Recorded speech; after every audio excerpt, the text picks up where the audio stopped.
నమస్తే friends, welcome to my channel lucky property Jangaon district అండి. మనకు ఒక మంచి సైట్ అయితే వచ్చింది. 9 ఎకరాలండి. ఇందులో 5 ఎకరాల మామిడి తోట ఉంటుంది, 4 ఎకరాల కాల్ ప్లేస్ ఉంటుంది, ఒక పాత బావి ఉంటుంది, ఒక బోర్ ఉంటుందండి. ఓకేనా. ఇది సాయిల్ చూస్తే మాత్రం మంచి రెడ్ సాయిల్. ఇక ఇది రైతు దగ్గర ఉన్నదండి. ఇక దీని లొకేషన్ విషయం తెలుసుకుందాం ఫ్రెండ్స్. ఈ లొకేషన్ వచ్చేసి జనగామ డిస్టిక్కి ఓన్లీ 6 కిలోమీటర్ మాత్రమే ఉంటుంది. 6 కిలోమీటర్లు మాత్రమే ఉంటుంది. మళ్ళీ చెప్తున్నా. ఇక ఇది రెడ్డిస్ ప్రాపర్టీ అండి. ఇది విలేజ్ టు విలేజ్ దారికి సెకండ్ బిట్ అవుతుందండి. అది కూడా కాల్వ పక్క నుంచి ఉంటుంది. మస్తు ఉంటుంది బిట్ మాత్రం. చూడండి ఫ్రెండ్స్, మనం ఇప్పుడిప్పుడే డెవలప్ చేసింది కాదు ఫ్రెండ్స్. ఎప్పుడు మనం డెవలప్ చేసింది కాకుండా 10-12 సంవత్సరాల పైబడిన చెట్లు అండి. మంచి పీస్ఫుల్ లొకేషన్లో ఉన్నటువంటి బాపత్ అండి ఇది.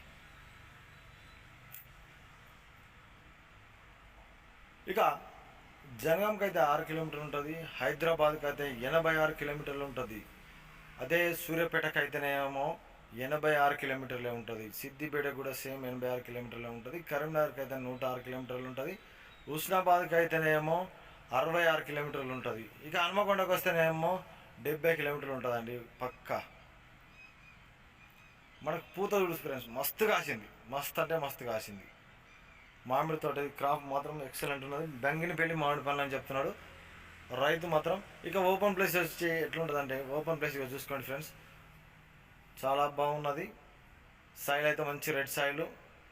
అక్కడ కడీలు ఉన్నాయండి. కడీల నుంచి చింత చెట్టు వరకు, ఈ చింత చెట్టు నుంచి ఇక్కడికి మళ్ళీ లాస్ట్ వరకు చెట్లు, ఇక్కడి నుంచి ఇక్కడికి నేను జూమ్ కూడా చేసి చూపిస్తా చూడండి. ఆ తాడి చెట్టు ఉంది కదా, ఆ తాడి చెట్టు చింత చెట్టు. ఎస్, ఇక్కడ వరకు కడీలు ఉంటాయి కానీ చిన్న చిన్నవి. ఇక్కడ కడీలు కనిపిస్తున్నాయి చూడండి, చిన్న వేసినాయి. ఇక్కడ వరకు అండి. ఇక ప్రైజ్ విషయానికి వస్తే మాత్రం ప్రైజ్ కూడా మంచి మనకు అందొచ్చేటట్టు ఉన్నది. Only 60 lakhs for acre.